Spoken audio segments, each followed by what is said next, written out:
start off how I found out. We're gonna rewind a little bit back to 3.5, almost 4 years ago. I had my second daughter. 3 days after I had her, I had this big cardiac event. I ended up in the ICU for a couple days. They thought I had either spontaneous coronary artery dissection, SCAD, or cardiomyopathy. They didn't investigate further, which, looking back, is really upsetting to me. But they didn't do a CT scan or anything because both of those diagnoses you treat with the same medication. So they just gave me the medication, sent me on my way. Fast forward, in the past 3.5, almost 4 years, I've been having symptoms of chest pain, higher blood pressure, shortness of breath. Let's see. When I stand, I get super dizzy, blackout almost. Yeah, just things like that. In April of 2024, it started happening more consistently. It was like on a daily basis, I would have chest pain. Anyways, when I like to exercise. When I would squat, I would get very lightheaded and black out a little bit, which they said was definitely a symptom of my heart condition. Anyways, because it was happening more consistently, I went in to see my cardiologist, and that's how they did when they did a CT scan, and how they found the anomalous right coronary artery. And they called me a couple of hours after the CT scan happened, and they told me what it was.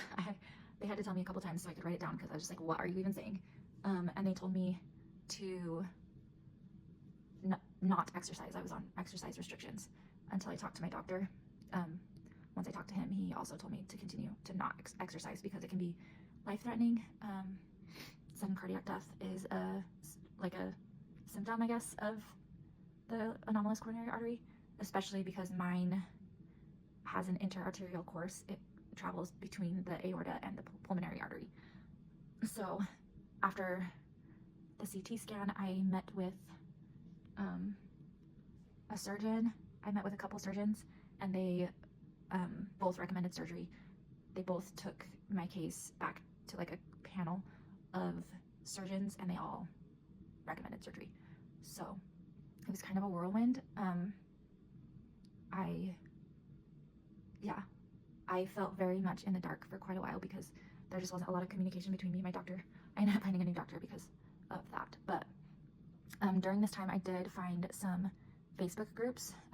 So if you go onto Facebook, there's a Facebook group, and I'm pretty sure, I'll double check, but I'm pretty sure it's called just Anomalous Coronary Artery Facebook group.